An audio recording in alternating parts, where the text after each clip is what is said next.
नमस्कार साथियों, स्वागत है आपका आपके अपने YouTube चैनल सुदर्शन में और मैं हूं आपका साथी विजय कुमार सिहाग। आज हम एक ऐसी महिला के बारे में जानकारी साझा करेंगे जिसका लोगों को ये तक नहीं पता चला कि वह कॉल गर्ल यानी कि सेक्स वर्कर है या कोई जासूस है या कोई गृहिणी है। दोस्तों, ऐसी ही महिला के बारे में आज हम इस वीडियो के माध्यम से आपको कोई खास जानकारी देंगे।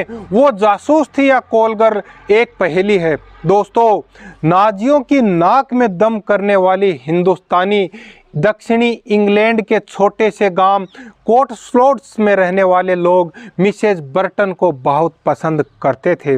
औरतें तो खास तौर से उनकी दीवानी थी। लंबी पतली दुबली और तीखे नैन नक्श वाली मिसेज बर्टन 3 बच्चों की मां और एक आदर्श हाउसवाइफ थी।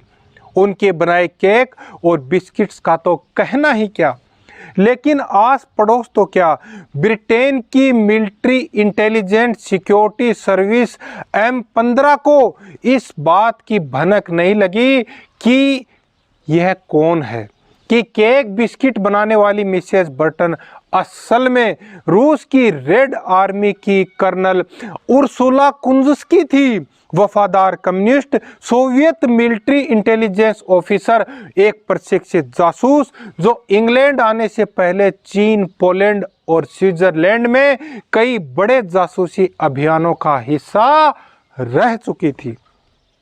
अपने काम में बेहद माहिर, नजदीकी लोगों तक को भनक नहीं लगा कि सामने खड़ी महिला एक जर्मन यहूदी थी।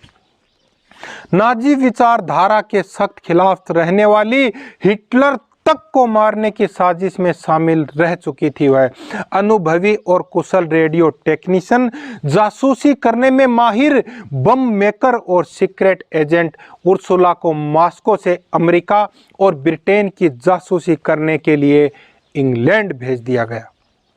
कोड नेम था एजेंट सोनिया। उन्होंने ब्रिटिश के परमाणु हथियार से जुड़े रिसर्च प्रोग्राम के अंदर ही जासूसों का एक बड़ा नेटवर्क खड़ा कर दिया। इसकी मदद से वह रूस के वैज्ञानिकों को परमाणु हथियारों से जुड़ी जानकारी देती रहती थी। 1989 के आसपास ब्रिटेन के कई लेखकों ने कहा कि एजेंट सोनिया ने जासूसी के दौरान सेक्स को अपना हथियार बनाया। वह भी यह कि अपने प्रेमी रिचर्ड सोर्स के बहकाव में आकर सोवियत इंटेलिजेंस से जुड़ गई। हालांकि 2 साल बाद ही उर्सुला की जीवनी सोनियाज रिपोर्ट प्रकाशित हुई। लंदन में अपने इंटरव्यू में उर्सुला ने इन सभी बातों का खंडन किया। उन्होंने बताया कि 1930 में जब वह सोर्ज से मिली तो प्रेग्नेंट थी।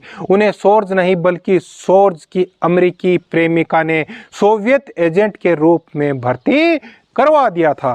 15 मई 1907 को बर्लिन में पैदा हुई उर्सुला ने टीनेज में ही कम्युनिस्ट पार्टी को ज्वाइन किया। अपने आर्किटेक्ट पति रूडी हेम्बर्ग के साथ संघाई शिफ्ट होने के बाद वह सोवियत जासूस रिचर्ड सोर्ज और उनकी अमेरिकी प्रेमिका एग्नेस स्मेडली के संपर्क में आ गई। एग्नेस से उन्हें कम्युनिस्ट समर्थकों के अंडरग्राउंड नेटवर्क से मिला दिया। इसी दौरान रिचर्ड से उनकी मुलाकात हुई। धीरे धीरे दोनों को प्यार हो गया। यहीं से उर्सुला की दोहरी जिंदगी की शुरुआत हुई और वह एक हाउसवाइफ और मां होने के साथ साथ सोवियत इंटेलिजेंस का हिस्सा बन गई। दोस्तों, 2 साल अंडर कवर काम करने के बाद सोवियत इंटेलिजेंस में एजेंट सोनिया का कद बढ़ने लगा। उन्हें प्रोफेशनल ट्रेनिंग के लिए मॉस्को बुलाया गया। इसका मतलब था अपनी बसी बसाई गृहस्थी उजाड़ देना। सोनिया के लिए अपने बेटे से अलग होने का फैसला आसान नहीं था, लेकिन उन्होंने अपनी नई जिंदगी को चुना। हालांकि उम्र भर अपने बेटे से अलग होने के फैसले पर वह पश्चाताप करती रही। इसके बाद वह कई जासूसी ऑपरेशन का हिस्सा बनी। उन्हें 3 संतानें हुई।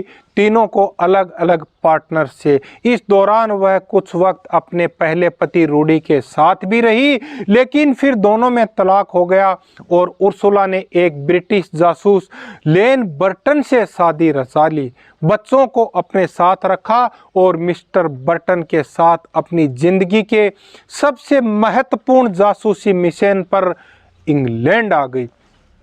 वहां पर भौतिक वैज्ञानिक क्लॉज फॉक्स की हैंडलर थी और उनसे ब्रिटेन के न्यूक्लियर सीक्रेट्स लेकर रूस तक रेडियो ट्रांसमिशन की मदद से पहुंचाती थी। इसी दौरान सबकी नज़रों में धूल झोंकने के लिए दोनों एक दूसरे के साथ प्यार का नाटक रचाते रहे, करते रहे।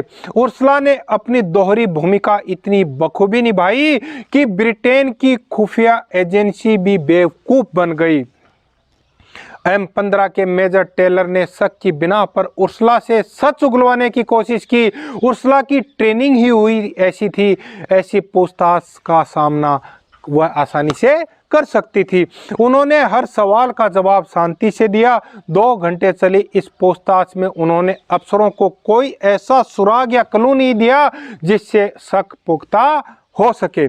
आखिरकार उन्हें छोड़ दिया गया। हाँ, हेडक्वार्टर को इतना जरूर कहा गया कि वह उर्सुला के ऊपर गुप्त नज़र रखे, लेकिन MI5 ने उर्सुला पर नज़र रखना भी ठीक नहीं समझा। शायद उन्हें लगा एक साधारण हाउसवाइफ और 3 बच्चों की मां भला ब्रिटेन को क्या खतरा पहुंचा सकती है। 10 साल तक उर्सुला वहीं रहती हैं, किसी को उन पर दोबारा शक तक नहीं हुआ। एजेंट सोनिया की सबसे खास बात यह थी कि उन्हें बात तक भी कोई एक जासूस की नज़र से नहीं देख पाया। सब उन्हें एक साधारण माँ हाउसवाइफ ही समझते थे। यहाँ तक कि 1991 में अपने जासूसी कैरियर पर उन्होंने खुद एक किताब लिखी और उसकी पब्लिसिटी करने के लिए ब्रिटेन से इजाज़त भी ले ली। साल 2000 में 93 साल की उम्र में आखिरी सांस ली रूस की इस सबसे बड़ी महिला जासूस ने। तो दोस्तों, हमें एजेंट सोनिया से क्या सीखने को मिलता है?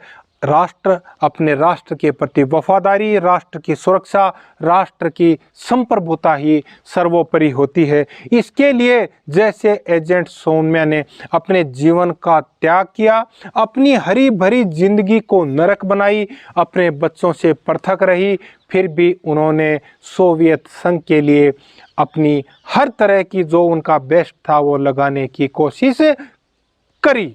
तो आज के वीडियो में हम इतनी ही जानकारी साझा करेंगे। आज का वीडियो समर्पित है उस महान नारी को जिसने अपने देश, अपनी मातृभूमि, अपने राष्ट्र ध्वज के लिए अपने जीवन की बाजी तक भी लगा दी। तो आज के वीडियो में इतना ही। यदि आपको वीडियो पसंद आया हो तो वीडियो को लाइक करें, शेयर करें, चैनल को सब्सक्राइब करें। जय हिंद, जय माँ भारती।